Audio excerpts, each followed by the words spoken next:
En la cadena SER, Hoy por Hoy, con Ángeles Barceló. Son las 8:30 de la mañana, las 7:30 en Canarias. CaixaBank patrocina este espacio.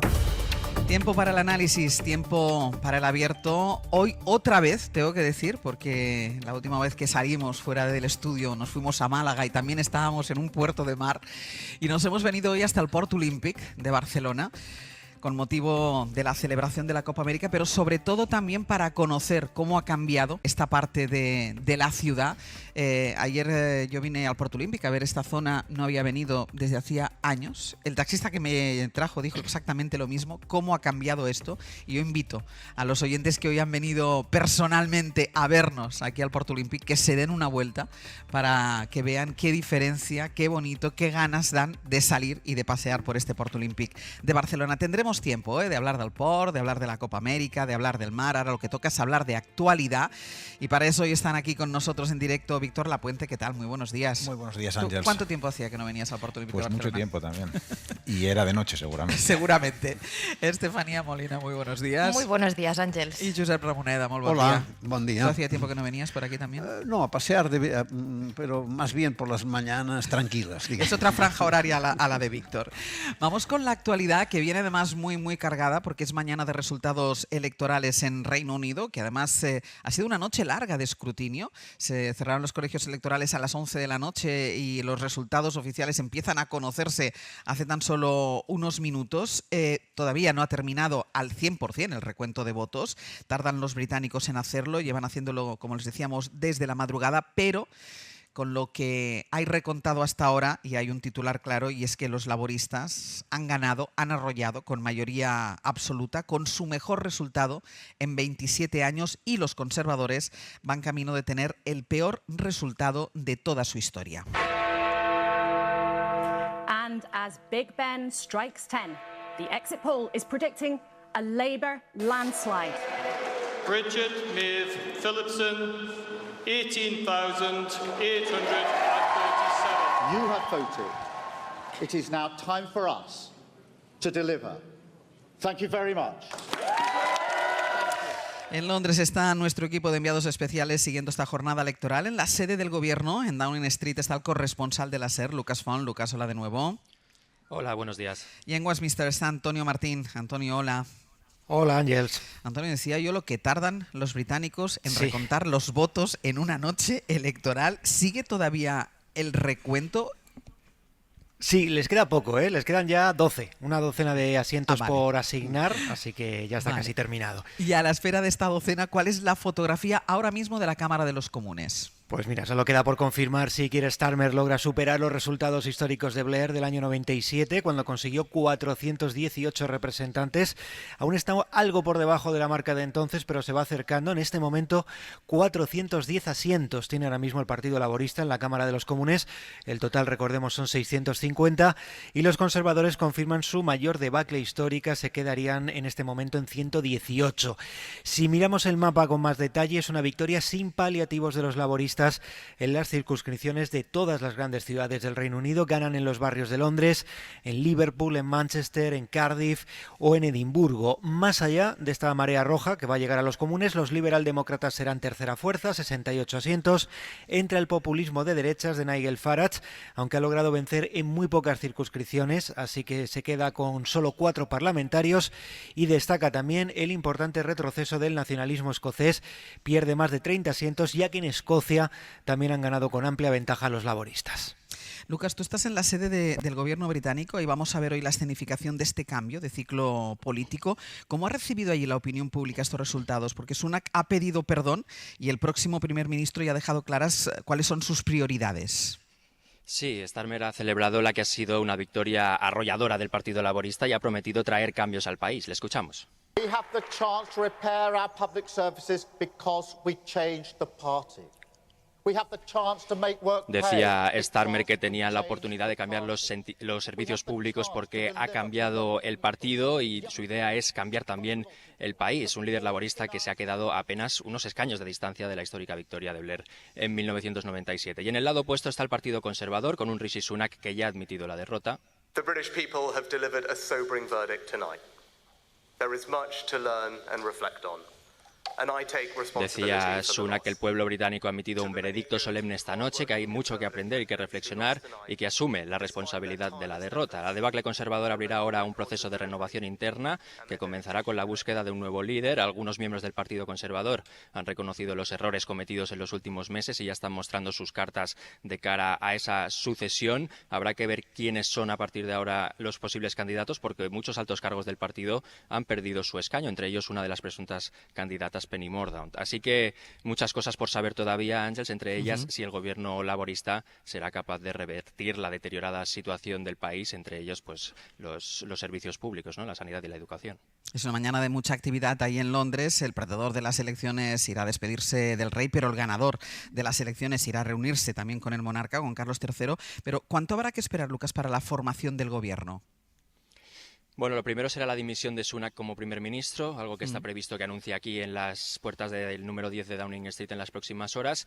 Una vez hecho el anuncio, Sunak se dirigirá al Palacio de Buckingham para presentar su dimisión oficial al rey Carlos III y acto seguido el monarca nombrará a Keir Starmer como nuevo primer ministro. Starmer se dirigirá entonces a Downing Street para hacer su discurso de aceptación y a partir de ahí comenzará ese goteo de anuncios sobre los nuevos ministros del gobierno laborista. Los nuevos miembros del Parlamento tomarán posesión de su acta en las próximas horas, pero no será hasta el próximo 17 de julio cuando se dé por inaugurada oficialmente la nueva legislatura con el discurso del rey Carlos III en la Cámara de los Comunes.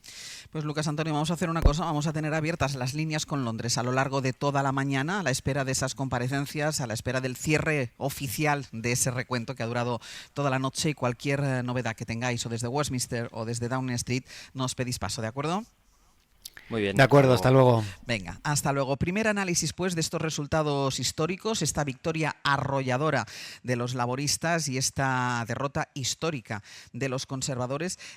Víctor, hablaba como prioridad el nuevo primer ministro, a la espera de que tome posesión, de la necesidad de resucitar los servicios públicos que están a un nivel de deterioro. Que es verdad que estos días, hablando de las elecciones en Reino Unido, mucha gente nos decía, es que hay que estar aquí para saber exactamente de lo que estamos hablando, porque el deterioro de los servicios públicos es impresionante, unido todo esto a ese discurso xenófobo, racista también de los conservadores que les ha llevado, no a la irrelevancia porque siguen estando presentes en el Parlamento, pero a una derrota histórica. Sí, es que los laboristas han ganado con un programa que es de sentido común, que ni tan siquiera lleva medidas nuevas, sino básicamente es sobre todo implementar medidas que los Tories ya habían acordado, por ejemplo, levantar la prohibición a poner molinos de viento, negociar con los sindicatos del personal sanitario en el Servicio Nacional de Salud, establecer objetivos para que se construyan viviendas en los distintos municipios del Reino Unido, es decir, nada disparatado, todo lo contrario, es una política muy centrada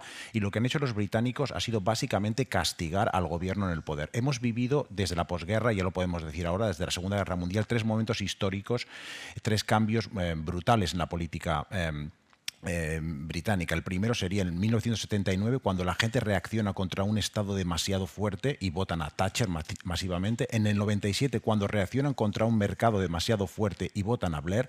Y ahora, no sé si decir que reaccionan contra políticos mentirosos, pero sí que creo que el populismo ha tenido mucho que ver, ¿no? Porque decimos que el populismo es un fantasma que está recorriendo toda Europa, que está ganando en cada vez más países. Vamos a ver lo que ocurre el domingo en Francia, pero los pronósticos son tenebrosos. Sin embargo, en el Reino Unido lo que hemos visto es que el populismo ha sido desplazado, porque el Partido Conservador ha sido seguramente el que ha puesto en marcha las mayores políticas populistas que hemos visto en Europa, construyendo en función de mentiras sus políticas, la mentira institucionalizada del Brexit, que seguramente es la mayor mentira de la historia de las democracias occidentales, las pequeñas mentiras de las fiestas del Partygate de Boris Johnson, también la idea de democracia plebiscitaria, es decir, que no decida el Parlamento, que decidan los ciudadanos y hagamos un referéndum para salir del Brexit, por ejemplo, y, por supuesto, la antiinmigración. ¿En qué otro país ningún gobierno prácticamente populista ha puesto en marcha ideas tan alocadas como deportar a los solicitantes de asilo en aviones a Ruanda? Por tanto, yo creo que es un castigo al populismo. El laborismo también tuvo su tentación populista con Corbyn, la ha abandonado y yo creo que al final los británicos han votado por sentido común. Si esto fuera un castigo, si es un castigo al populismo, sería una buena noticia en cualquier caso, Josep, ¿no? En medio de la oleada que estamos viviendo. Yo creo que es muy interesante ver cómo en 15 días hemos visto, digamos, dos derrotas importantes de la insolencia, ¿no? La insolencia elitista, tecnocrática de Macron, que se consideraba pues él solo capaz de conducir las cosas por donde fuera necesario, incapaz de entender qué pasaba en la sociedad, y la insolencia populista representada evidentemente por el Partido Conservador británico y sus 14 años de gobierno, ¿no? Efectivamente, durante este tiempo ha habido un factor que no se puede olvidar, que es el Brexit, y el error del Brexit. Gran Bretaña lo está pagando claro, y lo hubiese, claro y caro. Y lo hubiese pagado claro y caro, sí, con unos o con otros, ¿no? Pero les ha correspondido administrarlo estos, y era una situación realmente difícil. Pero después, con todo lo que hemos visto en el comportamiento, este populismo desaforado, este desprecio por las instituciones democráticas, sensación de que los servicios públicos no sirven para nada y que en realidad lo que se ha puesto en evidencia es que una sociedad donde los servicios públicos no funcionan se cae, y el Partido Conservador británico ha caído con estrépito. La obsesión inmigratoria, el discurso antieuropeo, toda esta suma de elementos que sí, ya sabemos que forman parte de un populismo que en este momento está subiendo y apretando y siendo una amenaza real en Europa, incluso en España, como quizás tendremos ocasión de hablar después, ¿no? Y en esta situación, pues yo creo que es una señal interesante esta respuesta de los ingleses, precisamente cuando están ya fuera de Europa. Sí, yo comparto lo que se ha dicho, y también me da la impresión que se culmina un ciclo donde los propios conservadores en un principio consideraron que el Brexit era su carta para seguir creciendo electoralmente y entre las clases populares, eso es muy importante, y digamos que varios años después el propio Brexit es quien ha matado al Partido Conservador por toda la espiral que eso ha generado. Digamos que en un primer momento los Tories intentaron aplacar a su derecha al UKIP, un partido mucho más populista y más de derechas, intentando absorber esta idea de la separación del Reino Unido, pero eso mismo los fue metiendo en un bucle de degradación institucional, lo que comentaba Víctor, de la lucha entre las propias instituciones, una democracia plenamente consolidada, la degradación incluso a veces del papel del Parlamento. También cuando llegó Liz Truss, todos los fracasos y los errores a nivel económico de los recortes que se la llevaron por delante. Luego Boris Johnson y sus excentricidades, sus fiestas y sus historias, hasta culminar en estas políticas migratorias. Y yo creo que todo esto es la consecuencia del Brexit. Lo dirán los expertos más en el Reino Unido, pero a mí me da la impresión de que hay una especie de rechazo o de subversión a las consecuencias que eso ha generado. Por mucho que haya gente que considere que haya sido positivo, toda esa degradación ha venido después. Y yo no soy tan positiva sobre si el Partido Conservador en adelante va a intentarse moderar mucho más en las cuestiones migratorias o las cuestiones populistas, porque el hecho de que el UKIP haya entrado en el Parlamento con pocos apoyos, pero limitando la posibilidad de que los propios conservadores sacaran más representación, yo creo que va a generar una dinámica interna donde los nuevos liderazgos van a ir mucho más en esa línea. El tema, y cierro con esto, es que ha ganado un gobierno laborista que va a poner políticas encima de la mesa, cambio climático, sanidad, etcétera, pero yo creo que es un gobierno que va a ir a contraciclo, porque el clima social en el Reino Unido y en el resto de Europa no es precisamente a favor de la inmigración. Esta va a ser una de las claves. ¿Quién lidere, quién se ponga al frente del nuevo Partido Conservador? Es fundamental lo que comentabais ahora, lo que comentaba Estefanía, porque realmente el mensaje con el que se están quedando muchos en el Partido Conservador es que quien nos ha hundido es Farage, la resurrección de Farage. Sin embargo, un artículo en el Financial Times este fin de semana ponía números y decía: esto no es cierto, la caída del Partido Conservador hubiera perdido ya las elecciones en enero de 2022 gracias a las mentiras de Boris Johnson. Farage es un síntoma de un problema que tiene el Partido Conservador y no la causa. Por tanto, el mensaje es muy claro: si te tiras por el lado populista como Farage y imitas su retórica anti-inmigración, vas a encontrarte todavía con más problemas para conectar con el votante de centro. Al final yo creo que el denominador común de estos desastrosos años de gobiernos conservadores ha sido la mentira. La mentira tiene patas cortas en política. La mentira detrás de decir que un mini presupuesto ultra neoliberal que ni Thatcher o Pinochet lo hubieran encontrado seguramente demasiado de derechas es sostenible. No es sostenible. La mentira de Johnson de que el Brexit es bueno para el Reino Unido no es verdad. O la mentira de Sunak respecto a la inmigración. Esas tres mentiras y en el fondo subyace esta idea de que puedes engañar al público y a corto plazo puede resultar rentable, a medio o largo plazo las consecuencias es esta noche que se han acabado los calificativos para la prensa británica. Sí. Noche terrible, terremoto, pues bueno, es mucho más de lo que ellos imaginaban y gracias, yo creo que a esta fórmula que es completamente errada de guiar la política, ¿no? Pero es que es lo de siempre, ¿no? Creyendo engañar a la sociedad se están engañando a sí mismos. Lo hemos visto muchísimas veces y este es un caso ejemplar. Ellos estaban convencidos de que su discurso era el que funcionaba y la sociedad tenía unos problemas que ellos eran incapaces de interpretar desde su discurso. Esta me parece que es la cuestión clave de la situación, ¿no? Y por tanto, en este sentido, sí que me parece importante insistir que está muy bien que se haya dado este triunfo contra el populismo en un momento de que el populismo está creciendo sistemáticamente en muchos países de Europa, pero sigue allí. Y la presión de la extrema derecha sobre esta otra extrema derecha que era ya en este momento vestida de conservadores. Conservador, sí. Exacto, será creciente en cualquier caso para empezar una reconstrucción necesaria, ¿no? Sí, yo insisto que detrás de estas lógicas yo veo una cierta impugnación al Brexit y a sus consecuencias. Por ejemplo, en Escocia, que sabemos que era uno de los territorios que no estaba a favor del Brexit, vemos ese crecimiento del Partido Laborista frente al Scottish National Party, también porque el Scottish National Party volvía con la idea de un referéndum y algunos escándalos financieros del propio partido, etcétera, pero precisamente es el Labour Party, los laboristas, los que estaban promoviendo, no obviamente revertir el Brexit, porque esto ya es una decisión asentada y consolidada, pero sí promover unas mejores relaciones con la Unión Europea. Y es ahí donde yo también veo esta reacción. Y también, creo que hay algo, lo que estaba diciendo antes, es un gobierno que llega muy a contraciclo, porque va a ser un gobierno de izquierdas, vamos a decirlo así, ¿no? Laborista, pero que tiene una prioridad encima de la mesa, que es la cuestión migratoria. Este plan que aprobó los Tories sobre las deportaciones a Ruanda para las personas demandantes de asilo, no se aleja mucho de algunas cosas que ya se están diciendo en la propia Unión Europea sobre también adoptar una solución como la de Italia, es decir, lo que está haciendo en Ruanda o lo que quiere hacer en Ruanda el Reino Unido, lo está haciendo Italia, lo quiere hacer en Albania, es decir, enviar allí y que allí se tramiten los inmigrantes sus solicitudes de inmigración, y es un gobierno a contraciclo, es decir, es un gobierno de izquierdas con unas prioridades sociales, no nos engañemos, que están sacudiendo a toda Europa relativas a la inmigración y al miedo que eso le produce a mucha gente. Mira, déjame que haga una pausa porque es que una cosa nos va a llevar a la otra, porque decía Víctor, el mensaje es muy claro, si te vas acercando en este tipo de discursos como el que decía ahora Estefanía a la derecha, de la derecha, a la extrema derecha, vas perdiendo lo que es el centro. Bueno, en las últimas horas el Partido Popular ha endurecido y mucho su discurso contra la inmigración. Vamos a hacer una pausa y a la vuelta vamos con ello.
Hoy por hoy, con Ángeles Barceló.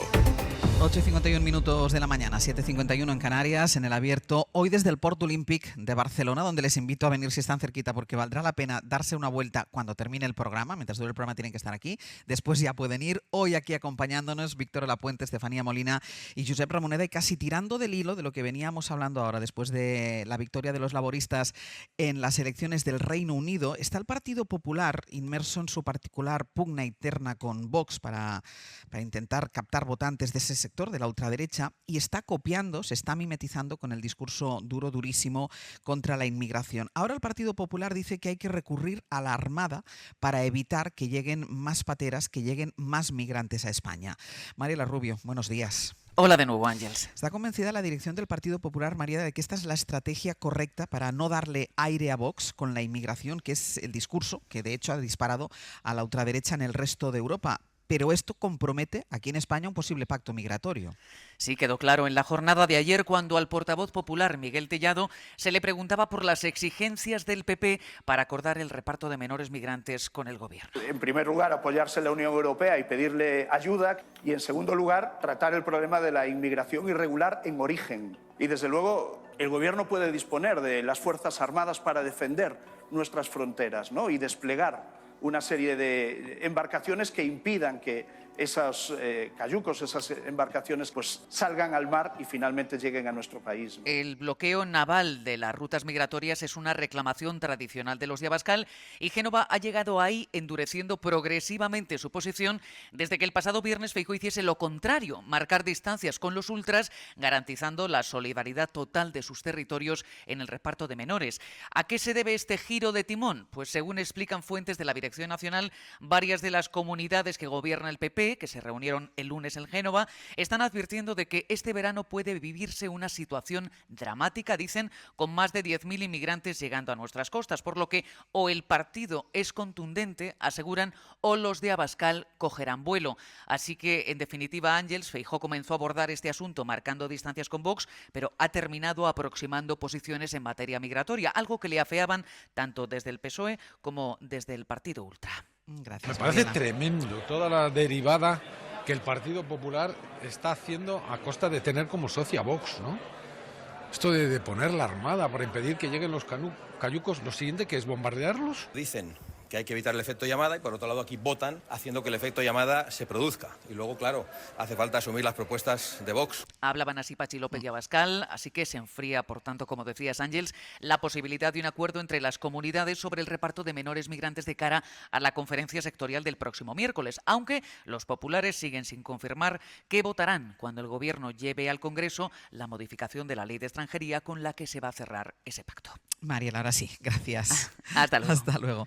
Josep decía antes, o advertía antes de lo peligroso del mensaje, porque el mensaje estaba claro, lo que ha pasado en el Reino Unido. Si tú te vas aproximando a esa extrema derecha, vas perdiendo pie en el centro. Pero es que además no tiene que sorprendernos. Es decir, el PP es uno de los primeros partidos con posibilidad de gobierno de Europa que ha pactado con la extrema derecha abiertamente. Está gobernando en un montón de comunidades con ellos y además está asumiendo muchas de las exigencias que en estas comunidades les van poniendo. Lo vemos cada día, hay alguna noticia nueva, sea con el tema de la memoria histórica, sea con el tema de la igualdad, etcétera, ¿no?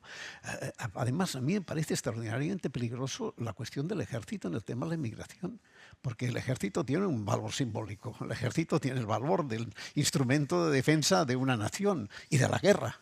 y por tanto estás convirtiendo el problema de la inmigración en un problema vinculado a las ideas de guerra patriótica. A mí esto me parece absolutamente desolador que un partido que se pretende ser liberal democrático entre en este juego. Y en un momento, además, como vemos en Francia, todavía hay derechas capaces de plantearse un voto común con las izquierdas contra el peligro del autoritarismo postdemocrático. Víctor. Sí, las políticas más llamativas contra la inmigración siempre suelen ser estériles. Recordad, Trump dijo, vamos a construir un muro. ¿Qué hizo? 12 millas como mucho. Sunak dijo, vamos a deportar a miles de refugiados a Ruanda. Como mucho ha sido 12. Y el Partido Popular saca esta idea, ya lo hizo Pablo Casado en el 2021, de enviar los buques, etcétera, ¿no? Son políticas absolutamente estériles, pero no nos damos cuenta el daño que tienen, porque en la inmigración tienen más daño las propuestas y las palabras que las políticas en concreto. Y esto es muy importante. El Partido Popular estos días está diciendo que hay inmigrantes que deambulan por las calles de España, que hay efecto llamada, que hay aluvión de inmigrantes. Está muy estudiado que estos mensajes alarmistas, catastrofistas, tienen un efecto sobre la psique colectiva de la ciudadanía que es muy negativa. Había un artículo de la revista Nature que decía que cuando se sueltan estos mensajes aumenta entre la ciudadanía la hostilidad emocional hacia el diferente, que es la base del racismo. El favoritismo hacia las personas que percibes que son de tu tribu, que es la base del nacionalpopulismo de votar a gente como Abascal o a Le Pen. Y por último, aumenta la ratio testosterona-cortisol, que esto es una indicación de la tendencia a la agresión social, que es la base de los ataques xenófobos. Las palabras dañan y el Partido Popular yo creo que es absolutamente inconsciente o en este caso no sé si es consciente, pero no es a lo mejor yo creo que es electoralmente consciente. Bueno, pero si fueran electoralmente conscientes podrían haber hecho daño con otro tipo de cuestiones. Por ejemplo, podrían haber sido muy astutos y haber dicho vamos a criticar a Junts por ser insolidario y no querer refugiados o no querer inmigrantes en Cataluña. Ahí podrían haber hecho sangre, pero yo creo que en esta política yo creo que no van a robar votos a Abascal y va a tener unos efectos perniciosos para la sociedad. Déjame, Estefanía, que voy a publicidad porque además como todo, de verdad que hoy todo está muy ligado, todavía nos queda ir a Francia porque hoy es el último día de campaña electoral antes de las elecciones del lunes. Hacemos una pausa, a la vuelta vamos con todo ello. Primero saluda a Íñigo Sastre.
9:01 de la mañana, 8:01 en Canarias. En la cadena SER,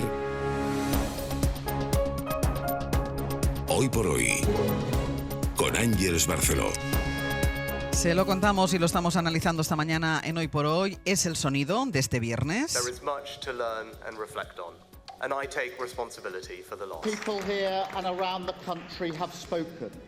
La victoria de los laboristas en Reino Unido, la abultada derrota conservadora. Hay mucho que aprender, ha dicho el hasta hoy primer ministro Rishi Sunak, pero hay más noticias esta mañana que pasan por la situación primero en Oriente Próximo. Sergio Soto. Sí, porque Benjamín Netanyahu, el primer ministro de Israel, ha autorizado a una delegación para negociar con Hamas, y en Beirut, el líder de Hezbollah acaba de reunirse con un equipo de la milicia palestina para analizar las posibilidades renovadas para una negociación de un alto el fuego en Gaza. Bayo. Sí, la perspectiva de retomar el diálogo indirecto entre Israel y Hamas a lo largo de los próximos días cobra fuerzas renovadas después de que Netanyahu haya dado luz verde este jueves al envío de un nuevo equipo negociador. Una decisión que ha sido celebrada por la administración Biden, cuya propuesta de alto el fuego para Gaza cuenta con el apoyo del Consejo de Seguridad de Naciones Unidas y del G7. Se desconoce cuándo y dónde podrían tener lugar esas conversaciones, aunque las posiciones de partida parecen no haber cambiado. Hamas reclama que Israel detenga por completo sus ataques y retire todas sus tropas de la Franja de Gaza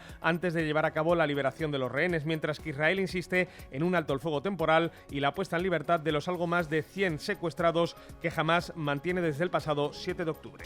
Elecciones también en Irán esta mañana. El líder supremo, el ayatolá Ali Khamenei, ha depositado su voto hace unos minutos en una poco frecuente segunda vuelta de las elecciones presidenciales. Se enfrentan el candidato reformista Pezeshkian y el conservador Jalili, después de la convocatoria anticipada por la muerte en mayo de Ebrahim Raisi en un accidente de helicóptero.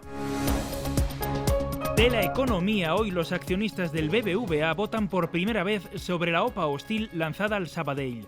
La dirección ha puesto sobre la mesa una ampliación de capital millonaria para iniciar la compra del banco catalán. Jordi Fábrega. Los accionistas del primero tienen que votar una ampliación de capital de casi 552 millones de euros como máximo, que es lo que necesitaría BBVA para absorber el 100% del Banco Sabadell si finalmente la OPA fructifica.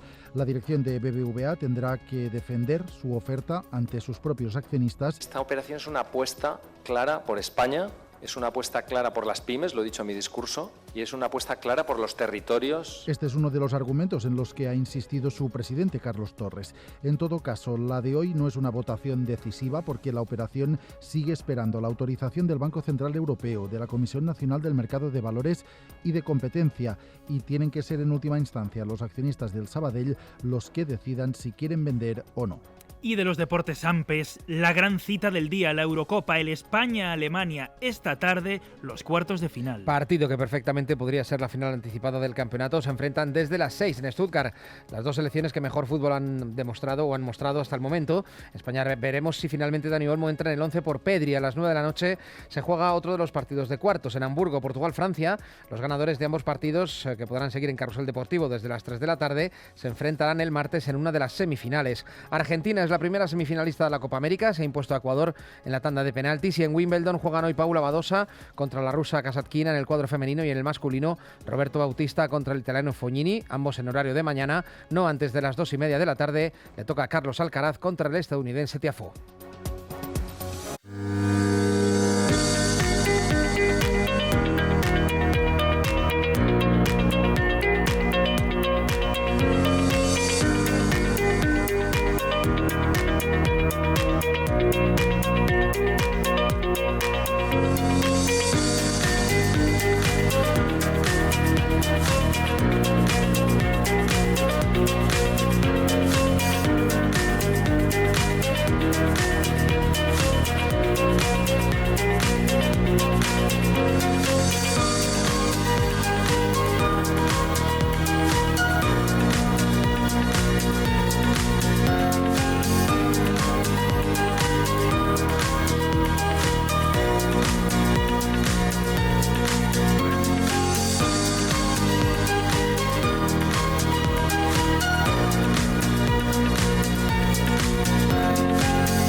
Barceló.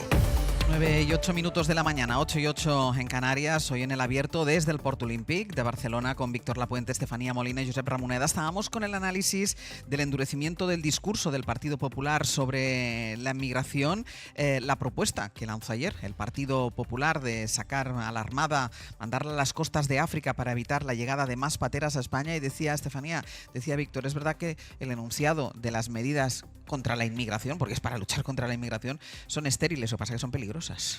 Sí, efectivamente. Yo creo que cuando se escucha esto, lo primero es pensar que es inhumano e insolidario. Esto lo primero, porque son unas personas que se han echado al mar, que huirán de todo tipo de horrores que estén viviendo en su país. Lo segundo, que es ultraderechista, decía yo las claves, pero es que lo más importante es que la Armada no se dedica a eso. Esto es completamente surrealista. Es decir, los buques de la Armada no están para interceptar cayucos, derribarlos, disparar a cayucos. Al contrario, incluso cuando interviene la Armada en cuestiones relativas a la inmigración, es en misión de rescate. Y luego ya se ve dónde se dirigen esas personas o qué se hace. Pero aquí lo que se está planteando es que prácticamente el ejército es una especie de valla que se dedica a derribar pateras. Esto no funciona así, insisto, y me parece incluso una ofensa para el trabajo de salvamento que hacen muchas veces las fuerzas y cuerpos de seguridad del Estado. Entonces está, en todo caso, para actuar en misión de rescate y de salvamento, y luego ya se ve qué se hace con esas personas.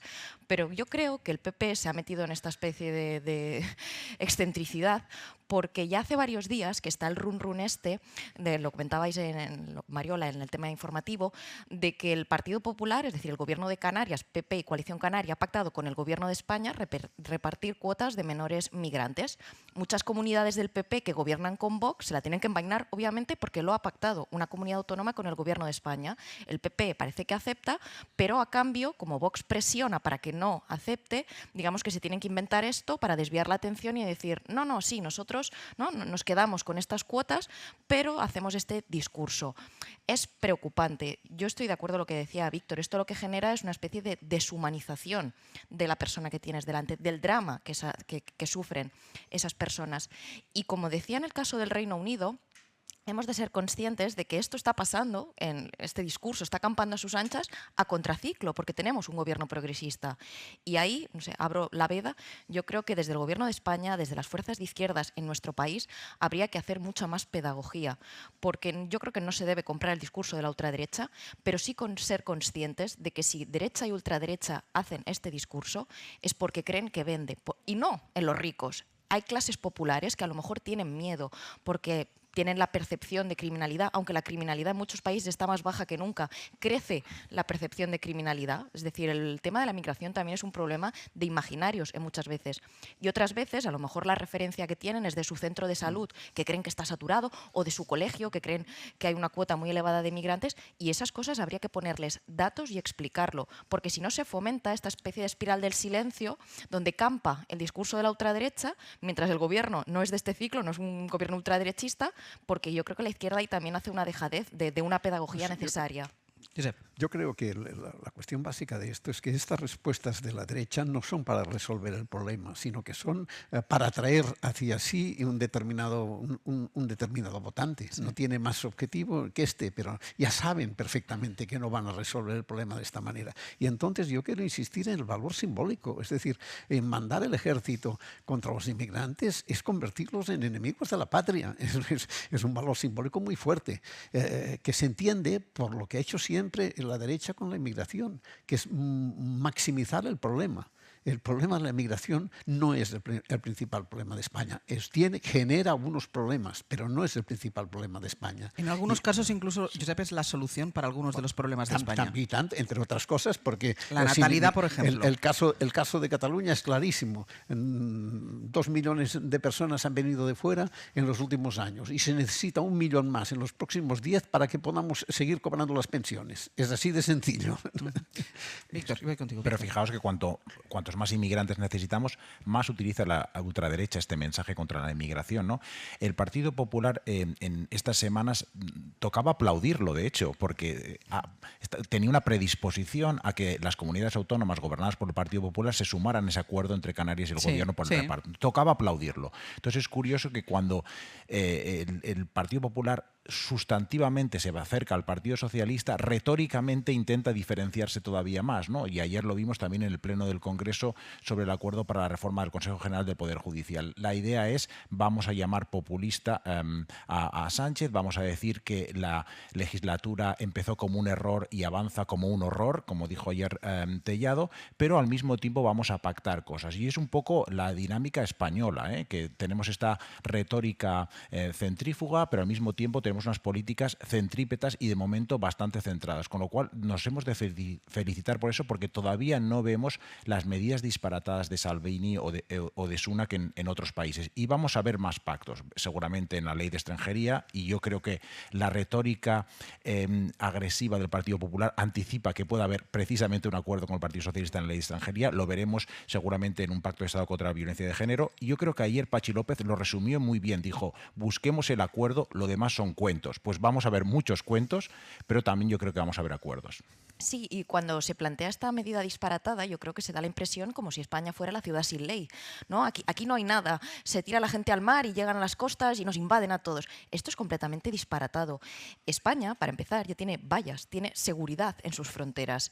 Luego que tenemos acuerdos migratorios con Turquía, con Marruecos, para frenar esos flujos migratorios. Porque, por ejemplo, y nada tiene que ver con lo que está planteando el PP, pero la propia OTAN considera que la migración a veces se utiliza como un arma híbrida, es decir, somos conscientes que muchas veces se levantan algunas fronteras o se deja pasar a alguna gente, y esto también lo hemos padecido en este país, porque se utiliza como un arma entre estados. Pero nada tiene que ver con esto. Y esto no es la ciudad sin ley. A veces parece, ¿no?, que aquí en España se compra este discurso de no, les abren las fronteras y ayudas para todos. Y tendríamos que ir, como hilar más fino y dar más información a la gente, porque creo que estos discursos están circulando alegremente. Y luego tampoco nos podemos abstraer del contexto europeo.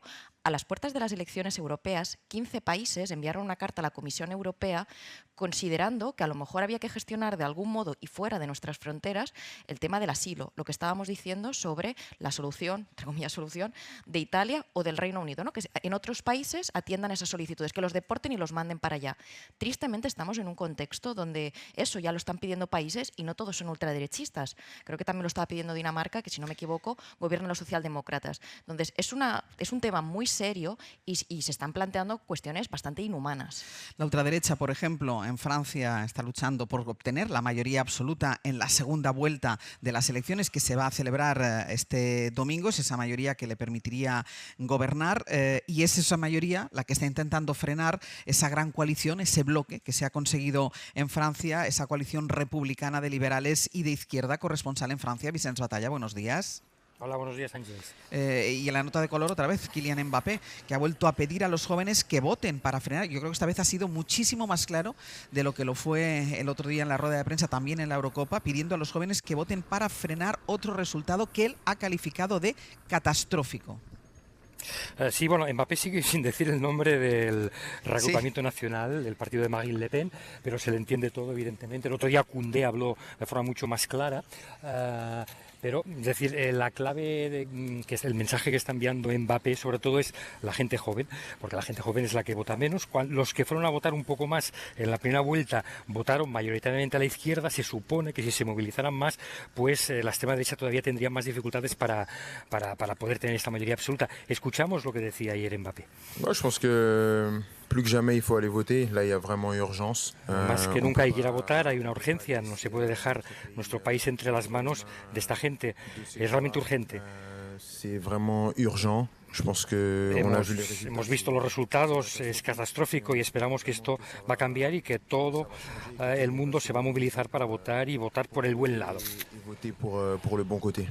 Claro, cuando dice el buen lado se sobreentiende que es la extrema derecha. Nosotros estamos a punto de volver a París porque hemos pasado unos días en el Festival d'Avignon, dedicado este año a la lengua española precisamente, y ayer noche celebraron un maratón artistas, de madrugada de hecho, también en contra de la extrema derecha. Se supone evidentemente que el mundo de la cultura es de izquierdas, pero bueno, este festival, aunque quizás no llegue a la gente más joven o la gente de, digamos, de los suburbios, atrae cada año a más de 2 millones de personas. Y a las 3 de la madrugada pudimos hablar con el director del festival, que es un portugués, Tiago Rodríguez, y nos contestó así.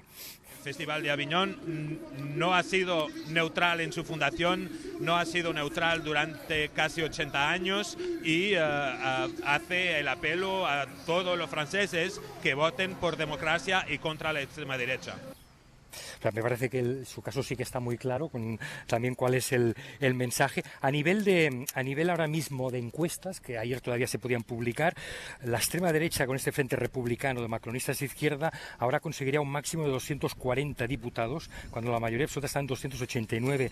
El nuevo Frente Popular sería un máximo de 200 y los macronistas podían superar los 100 diputados, aunque pasarían a ser terceros. Con lo cual parece que la extrema derecha no va a conseguir esta mayoría absoluta, pero evidentemente estamos especulando. Y un dato importante que acaba de decir el ministro del Interior, Darmanin: esta campaña se ha notado mucha agresividad, ha habido muchos altercados, incluso con la portavoz, el equipo de la portavoz del gobierno tuvo un altercado el otro día, también cuando estaba pegando carteles, y Darmanin ha cifrado en 51 candidatos o militantes que han sido agredidos durante esta campaña, con lo cual esto da una imagen un poco de hasta qué punto ahora mismo el ambiente en Francia está crispado. Vicens, gracias. Gracias a ti, Ángel. Voy a la publicidad, que así después podemos analizar con tranquilidad lo que está pasando en Francia. Pausa y seguimos.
Barceló. 9:21 minutos de la mañana, 8:21 en Canarias, en el abierto Víctor Lapuente, Estefanía Molina y Josep Ramoneda. Josep, elecciones en Francia, es posible que no obtenga esta mayoría absoluta que persigue, que busca el Frente Nacional, que busca la ultraderecha de Marine Le Pen. Ahí ha sido posible, antes hablábamos de la buena noticia o de la señal para el optimismo, el hecho de que los laboristas hayan frenado a la ultraderecha, lo que pasa que con camiseta de partido conservador en el Reino Unido, y aquí la capacidad que ha tenido ese liberal Macron o los liberales de Macron a unirse con la izquierda. Cuidado, porque es más aparente que real, en mi opinión. Es evidente que finalmente se ha impuesto esta consigna. El propio Macron estuvo diciendo en algunos momentos, lanzando mensajes del Nini. ni la extrema derecha ni la extrema izquierda, hasta que de pronto se dio cuenta de que ya no podía seguir por esta línea, y en la noche electoral Gabriel Attal salió con un mensaje muy claro, que es el que después ha funcionado. Pero esto no quiere decir que este mensaje esté instalado. Hay un sector de la derecha que indudablemente preferirá a Le Pen que no intentar entrar en una especie de coalición con las izquierdas, y esto está claro, y lo están diciendo. La derecha ha tenido su propio problema interno. Exacto, su propio problema interno, ¿no? Entonces, claro, es verdad que en este momento empieza a haber un poco la esperanza de que Le Pen no consiga la mayoría absoluta, que es lo que determinaría ya una situación completamente nueva, porque sería imperativo nombrar un primer ministro de Rassemblement Nacional, pero después, ¿qué pasa?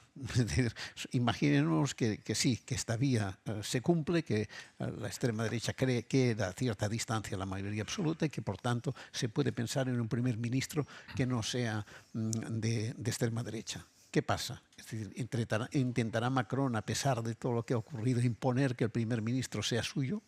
¿Aceptará la izquierda que sea esto? En la izquierda hay muchos problemas, una cierta complejidad, y un personaje que para mí es tóxico, que es Mélenchon, que hace muy difícil acuerdos razonables.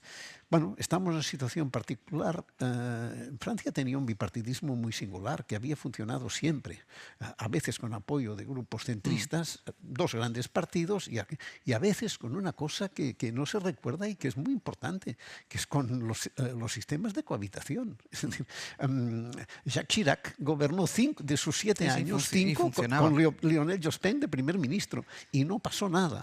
Ahora de pronto, digamos, se ha saltado esta lógica, en parte por el delirio centrista de un personaje singular como Emmanuel Macron. Víctor. Pues estoy muy de acuerdo. Macron ha violado la primera regla de las elecciones, que es no convoques elecciones anticipadas a no ser que seas Pedro Sánchez. Luego, que se lo digan a Per Aragonés. Efectivamente, otro. Yo creo que se produce una paradoja en esta última década. Vemos cómo el centro ha ido perdiendo fuelle en toda Europa. Lo vimos con la caída del Renew, del partido que agrupa a los partidos liberales en el Europarlamento. Lo hemos visto con Macron, lo vimos en su momento con Renzi, lo hemos visto con Rutte, pero al mismo tiempo las elecciones se ganan en el centro, como hemos visto esta misma noche con Starmer. ¿Cuál es la diferencia entre Starmer o los laboristas y estas políticas de centro que están pues amortizadas? Pues la diferencia es que Starmer pone la ideología por delante. Es decir, yo tengo una ideología de izquierdas, una ideología laborista, sin estridencias, o sea, no voy a aumentar mucho los impuestos, pero sí voy a aumentar el IVA voy a poner un IVA a los colegios privados, etcétera. Una política de izquierdas sin estridencias. Macron, siguiendo la estela de Renzi, de Rutte y de muchos otros, ha hecho esta, que ha calificado antes Ramoneda muy bien, de insolencia, esta idea de no defiendo las políticas de centro, defiendo la política, defiendo el gobierno de los expertos, defiendo la tecnocracia. Y la ciudadanía está harta de los partidos tradicionales, y ese es uno de los motivos por los que asciende el populismo, pero también está harta de la alternativa que le han dado desde Bruselas o desde muchos think tanks, que es esta idea de la tecnocracia, de que estamos por encima del bien y el mal, algunos políticos, y nosotros confiamos en los expertos. No existen las soluciones de expertos. La solución es la política, y bien una política de centro-derecha moderada, o bien una política de centro-izquierda también moderada, como la de Starmer. Sí, yo creo que Francia es el vivo ejemplo de que a veces creemos que la ultraderecha es un problema electoral. Mientras no saquen un escaño, se ha solucionado el problema. Pero es que esto no es verdad. O sea, la ultraderecha es un problema social, un problema ideológico. Es la constatación que en tu sociedad hay gente que compra esos postulados. Y me da igual que saquen un escaño que 25 o que incluso lleguen a gobernar. Obviamente las consecuencias de que gobiernen son mucho peores. Pero pongo el foco en eso. Francia se ha montado un sistema alrededor del cual se tiran 4 o 5 años haciendo políticas lo más parecidas a las que haría la ultraderecha, y de golpe llegan las elecciones y se dice, bueno chicos, hay que impedir el avance de la ultraderecha. Y tú dices, esto ahora va de números, va de que no saquemos más que ellos o que ellos no saquen más que nosotros. Entonces, esto yo creo que desde el propio centro, y si el propio centro se hunde, es porque el propio Macron también ha comprado algunas de estas soluciones, algunas de sus leyes, creo que también del tema migratorio, han salido adelante con esos apoyos. Y se ha visto como la competición, a medida que iban saliendo otras ultraderechas, pues estaba el Frente Nacional de Marine Le Pen. Luego, Zemmour, el propio partido de Macron, se ha ido escorando hacia esa línea. Entonces, Entonces, seamos conscientes, no es un problema electoral, no se trata solo de que nos saquen más escaños, hemos conseguido combatir a la ultraderecha, eso ya está en tu sociedad, hay gente que cree que es un problema, pues habrá que hacer políticas para que la gente no lo perciba así, entonces se le quitarán las ganas de votar eso. Y luego, por último, leí una teoría muy interesante que me parece también muy arriesgada, y es la idea, lo decía Ramoneda, de que a lo mejor en el macronismo se había instaurado la percepción de que si llegaban a primer ministros y se producía esa cohabitación, a lo mejor también era una forma de desarmar a la ultraderecha. Es decir, que toquen poder para que la gente empiece a ver todo su populismo en su máximo esplendor y muchas de las cosas que a lo mejor no van a poder hacer o no son una solución. La veo un poco arriesgada. No, a mí me parece que hay una cosa muy importante, que es que tenemos una visión bastante sesgada de Francia, ¿no? Claro, con Francia lo primero que pensamos es París, y en París han ganado los socialistas y con ventaja, y la extrema derecha ha sido irrelevante. Es uno de los pocos lugares, porque en el 93% de las circunscripciones llegó primero a la extrema derecha, ¿eh? ¿Qué es lo que pasa? Cosas que no percibimos desde fuera en la vida cotidiana. Se ve en el sur de Francia, por ejemplo, se ve muy evidente. Los lugares sanitarios cada vez están más lejanos. Los transportes públicos no llegan donde llegaban. La gente se va yendo.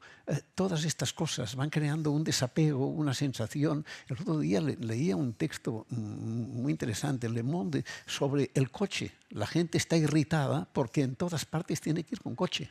Y el que no tiene coche ya no puede ir. ¿Por qué eso? ¿Por qué no funcionan los sistemas? Porque tienes las cosas muy alejadas, las cosas que necesitas, porque cada vez hay menos tiendas. Estas son cosas difíciles de percibir desde fuera, si no es en el contacto, en la vida real de esto. Y son las razones que explican. Sí, pero la ultraderecha, Josep, no les da alternativas a esto tampoco. No ofrece programas de gobierno. Pero les compra la cabreo. indignación, Les compra el cabreo. Sí. Vamos, ¿ibas a decir algo, Víctor? Sí, muy brevemente. Sí. Que una de las variables más correlacionadas con el voto a Le Pen en Francia son los kilómetros de distancia desde tu casa a una estación de tren. Evidentemente, si la tienes muy cerca, pues votas a Macron porque crees que los servicios públicos funcionan, pero en muchos sitios de Francia esto no ocurre. Y yo creo que es muy peligroso normalizar a la extrema derecha, porque es verdad que el votante de Le Pen mayoritariamente no cita la inmigración o el crimen como la principal causa para votar. Citan el coste de vida, citan el poder adquisitivo, y parece que Le Pen tiene unas medidas de izquierdas, bajar la edad de jubilación, aumentar las pensiones, pero hay que mirar que Le Pen no es Meloni en sus políticas, son auténticamente xenófobas. Su política de preferencia nacional, la idea de que si en función de quiénes son tus padres y tus madres, no en función de dónde has nacido tú, si donde han nacido tus padres puedes tener acceso a empleo público, puedes tener acceso a ayudas, eso es tremendamente xenófobo, y eso hace lo contrario a lo que está haciendo Meloni, que en este caso es desplazarse al centro en estos casos. Jean-Marie Le Pen, no sé si recordáis, hace muchos años dijo aquella frase de: me gustan más mis hijas que mis sobrinas más que mis primos y mis primos más que mis vecinos.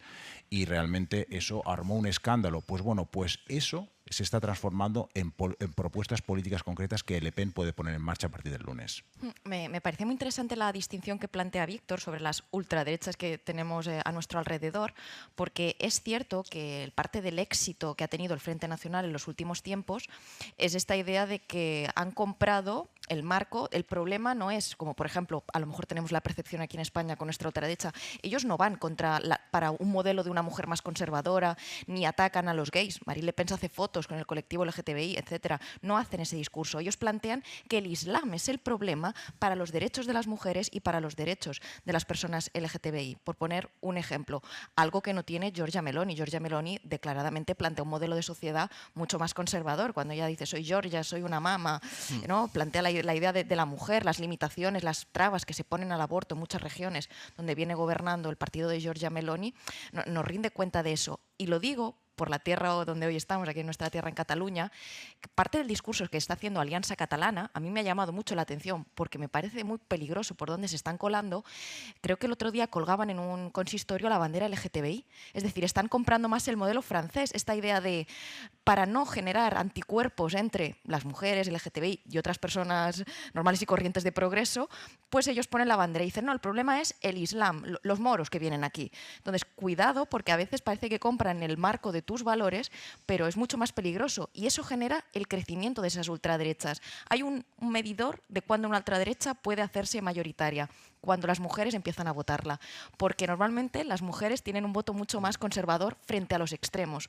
Cuando las mujeres empiezan a votar opciones de ultraderecha a lomos de estos discursos, son formaciones que se pueden hacer grandes. Déjame con una última cosa, que ha llegado ya aquí al Port Olímpic el alcalde de Barcelona y vamos a hablar con él en un ratito, pero hoy a las 10 de la mañana en la Plaza Castilla, en los juzgados de Plaza Castilla, declara Begoña Gómez, la mujer del presidente del gobierno, citación del juez por la investigación de un presunto delito de tráfico de influencias y corrupción en los negocios.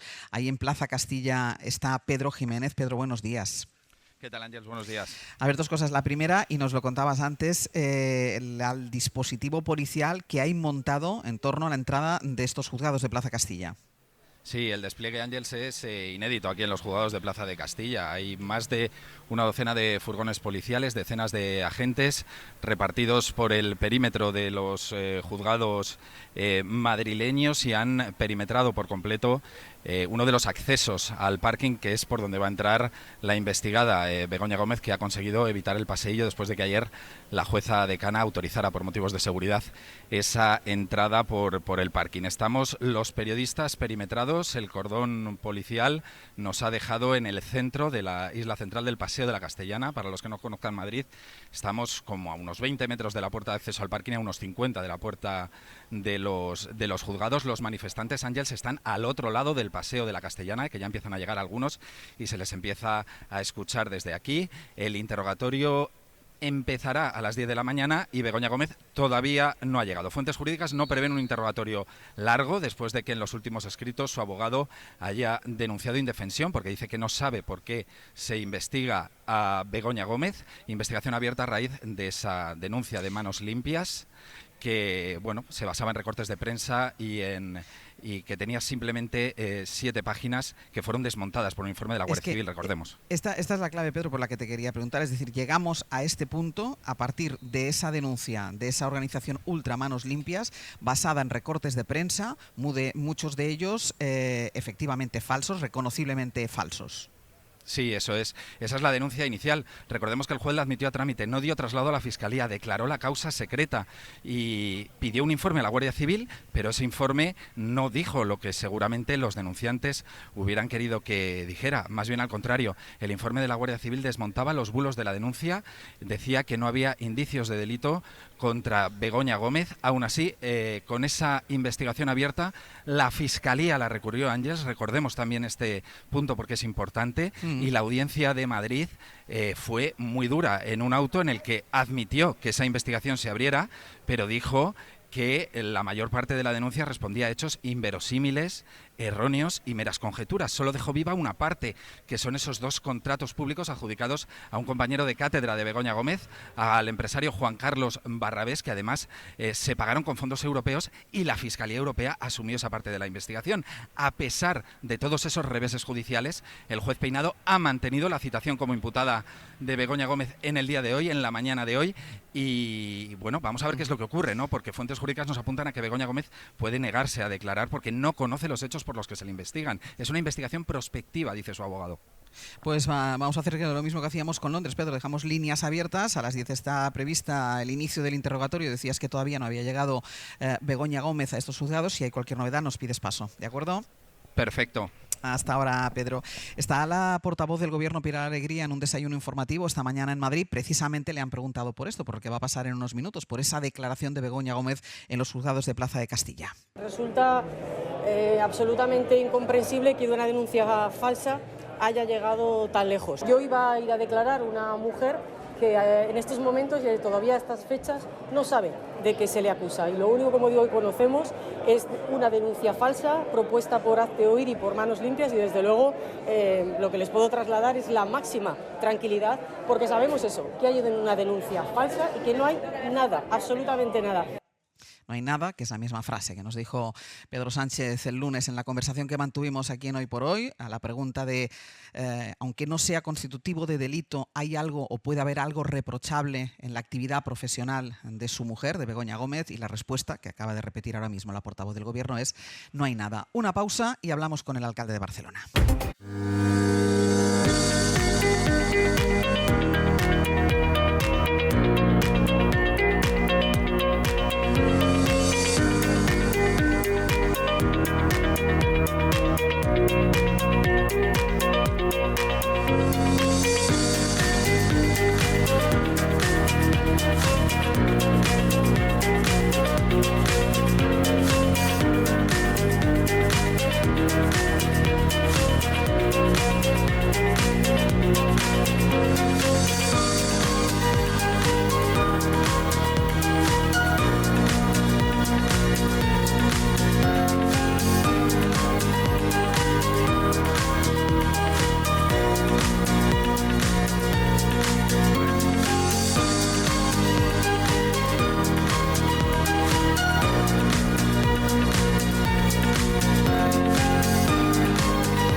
Àngels Barceló.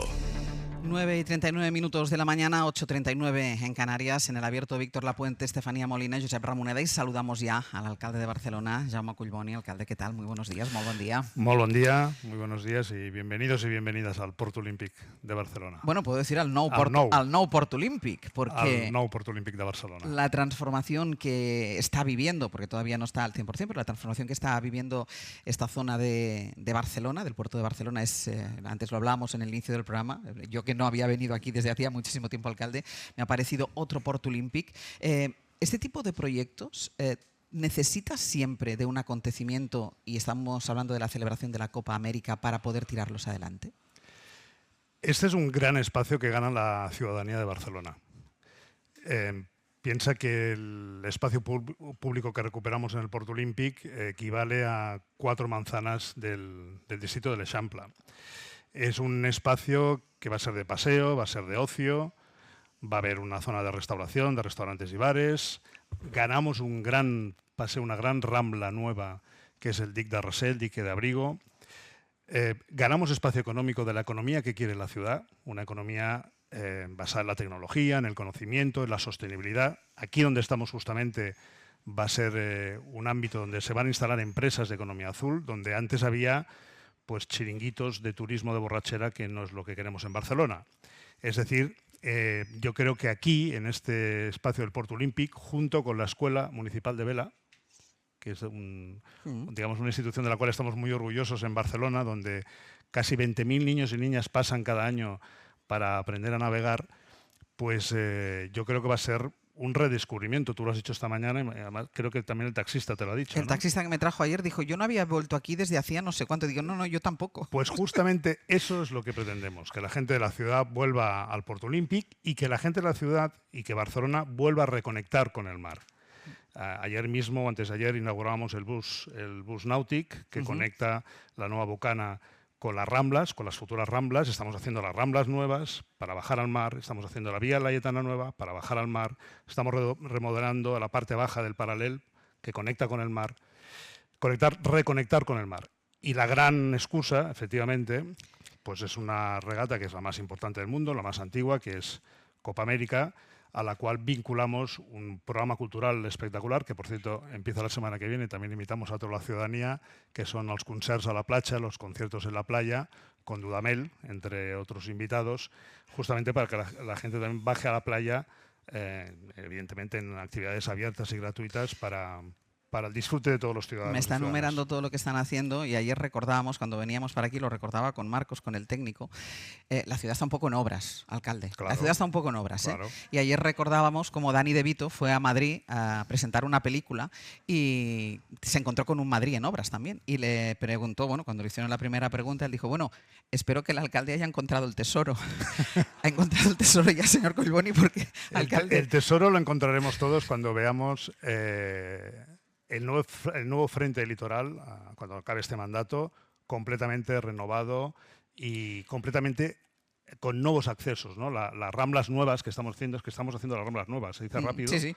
Se dice rápido, pero es el gran paseo por excelencia de la ciudad, donde queremos que tenga mucho más contenido cultural, donde hoy mismo hemos decretado la suspensión de licencias para que no se puedan abrir en Ciutat Vella ni establecimientos canábicos, ni establecimientos de carcasas de móviles, ni otro tipo de negocios vinculado a la masificación turística, justamente porque el empeño, la determinación que tenemos como ayuntamiento y yo como alcalde es recuperar el corazón de la ciudad, recuperar Ciutat Vella para los barceloneses y reconectar la ciudad con el mar desde la época de los Juegos, porque piensa que aquí en el Port Olímpic no se tocaba una piedra desde hacía 30 años. Desde el 92. Desde el 92, ¿no? Sí. Y como se ha dicho, todos tenemos el recuerdo de bajar aquí pues a unos garitos que en los 90 estaban muy de moda, y los que tenemos una edad... Pero que después dejaron de estar de moda para los barceloneses. Para otro tipo de clientes sí, los clientes que no nos interesan para la ciudad. Déjeme que le haga una pregunta, porque usted está poniendo en valor toda la transformación que pueda vivir la ciudad para los barceloneses,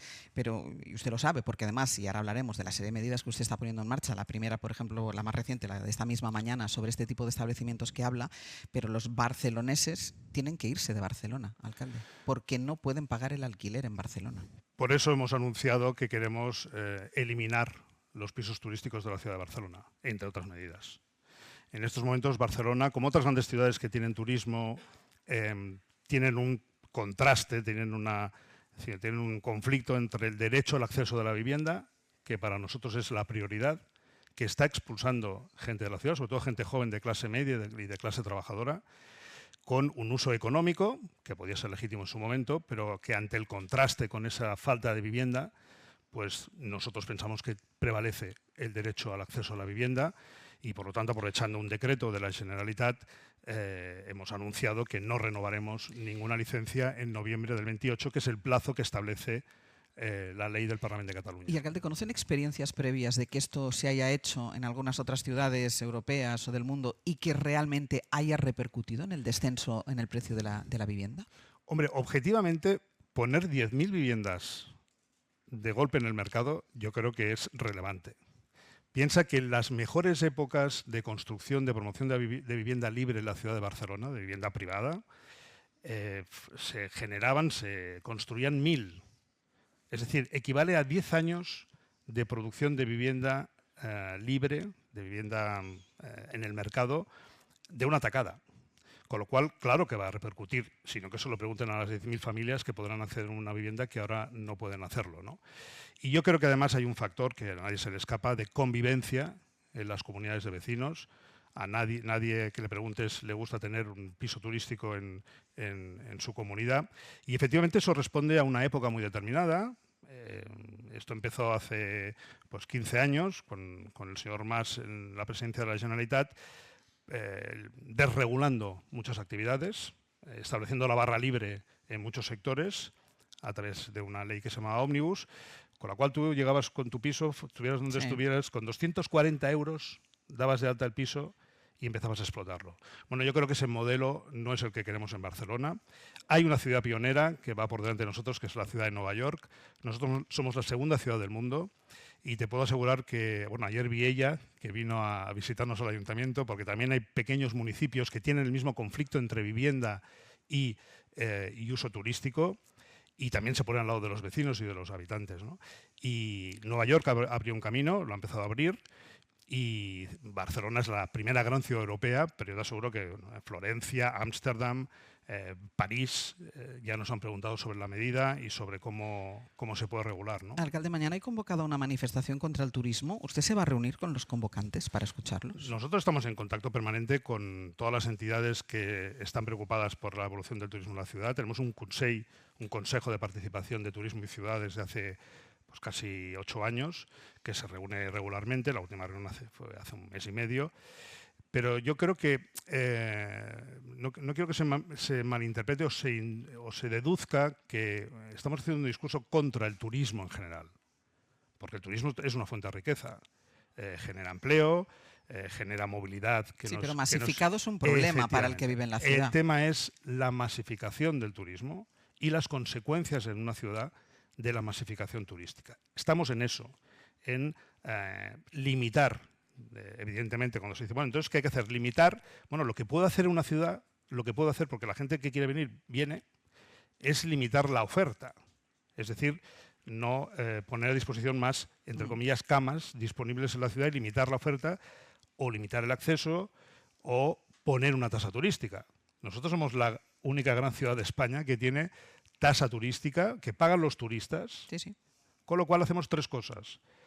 Los barceloneses se ahorran dinero porque una parte de la tasa va a servicios, limpieza, seguridad, etcétera. Hay una segunda parte que va para Turismo de Barcelona, para sus actividades, y una tercera muy importante que hemos empezado este mandato, que es el retorno social del impuesto turístico. Y ahora, creo que la semana que viene ya voy a la primera escuela que se climatiza con fondos del impuesto turístico. Las 170 escuelas de primaria de la ciudad de Barcelona se van a climatizar con placas o con energía fotovoltaica. Cuando hace 2 años la Generalitat mandaba ventiladores, porque no se podía, en algunas clases, en algunos colegios de la ciudad no se puede hacer clase, y lo hacemos a cargo del retorno social del impuesto turístico. Es decir, la actividad turística genera riqueza, genera empleo, pero queremos que sea empleo de calidad, queremos que sea un turismo regulado. La mejor manera de tenerlo regulado es en los hoteles o los hostales, y queremos limitar los efectos de las consecuencias negativas de esa masificación. Esa limitación, cuando hablo de hoteles y hostales, ¿quiere decir que no se van a abrir más plazas hoteleras? En Barcelona hay prevista por la ley actual de planeamiento que todavía se pueden abrir 5.000 en las zonas no tensionadas, para decirlo, en las zonas no céntricas. Fuera del centro. Fuera del centro está previsto desde hace años. Lo que pasa es que no se han desarrollado porque no ha habido inversión. Pero todavía hay digamos, un recorrido de crecimiento de oferta hotelera, en este caso, en las zonas no tensionadas por el turismo, que es pues, la Sagrera, Nou Barris, la zona más del norte de la ciudad. Déjeme que le pregunte por asuntos más políticos del ayuntamiento, porque hace unas semanas llegaron a un acuerdo con Esquerra para incorporarlos a su gobierno. El pacto se frenó cuando se iba a consultar a la militancia del partido. ¿El acuerdo tiene fecha de caducidad, alcalde?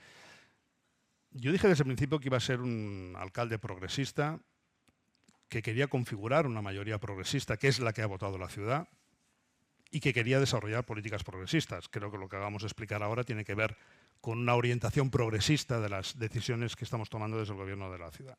Y efectivamente hemos tenido que aprobar presupuestos por la vía de la cuestión de confianza, 3.800 millones, el presupuesto más alto de la historia de la ciudad, por eso podemos hacer todo esto. ¿Por eso están buscando el tesoro? Por eso estamos buscando el tesoro y ya lo encontraremos. Pero es verdad que a mí me gustaría tener un gobierno más amplio, progresista, y en ese sentido llegamos a un principio de acuerdo con Esquerra Republicana y que teóricamente iba a llegar a buen puerto, pero que por el camino se truncó. Yo no voy a valorar, no me corresponde, porque forma parte del proceso interno de otro partido. Yo creo que son los partidos entre nosotros, lo tenemos que respetar.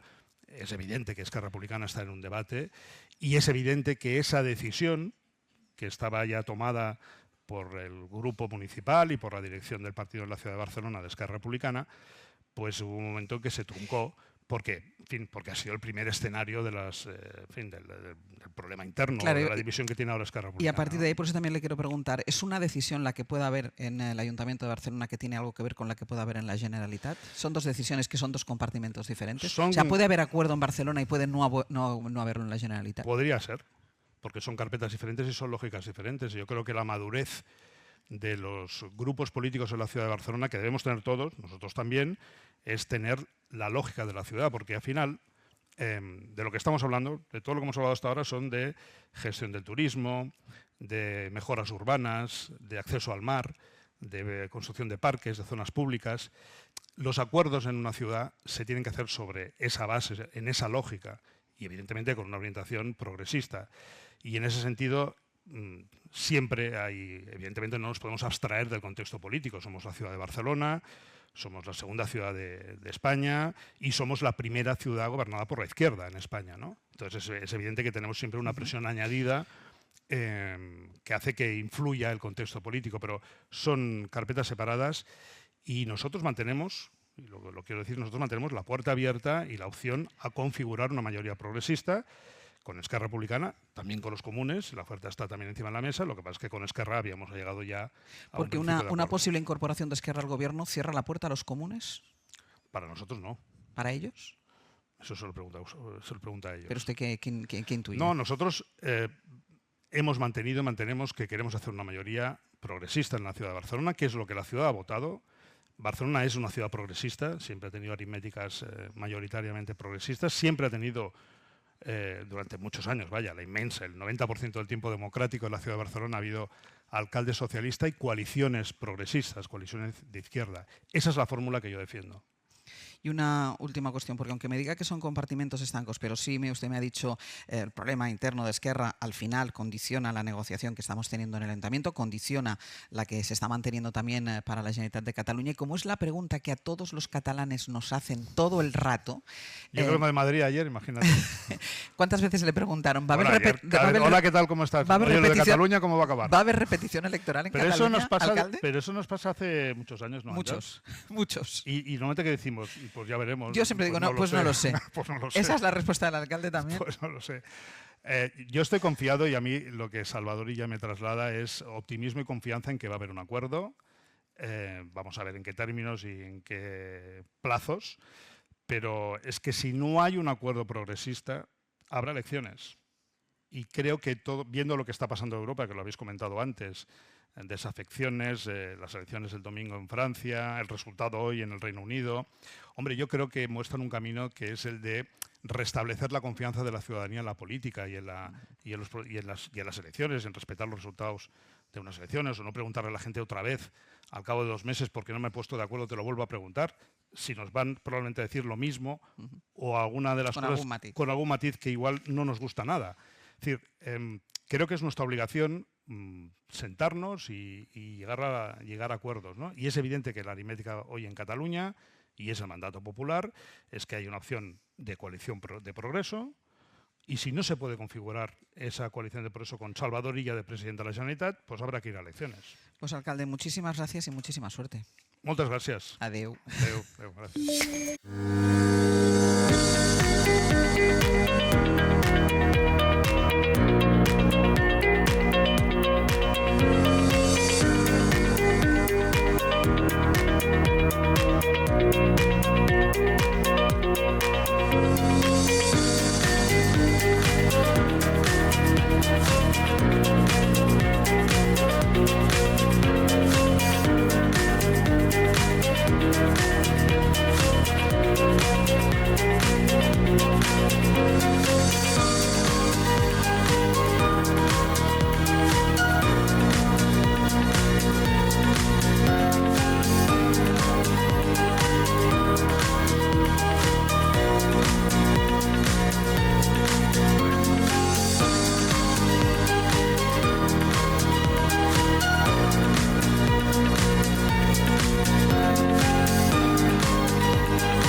Nada, menos de un minuto para decir que el programa sigue desde el Port Olímpic de Barcelona, que vamos a hablar de la Copa América, que vamos a hablar de la Barceloneta, que va a venir Secund de la Rosa, que está aquí Antonio Martínez Asensio con su biblioteca rodante, que está aquí Fernando Neira para hablar de música, que va a actuar Guillem Roma, y para dar las gracias a Víctor Lapuente, a Estefanía Molina y a Josep Ramoneda. Muchísimas gracias. A vosotros, un placer estar aquí. Aprovechad para disfrutarlo. Pausa y seguimos. Ella tiene poder, Barcelona es poder.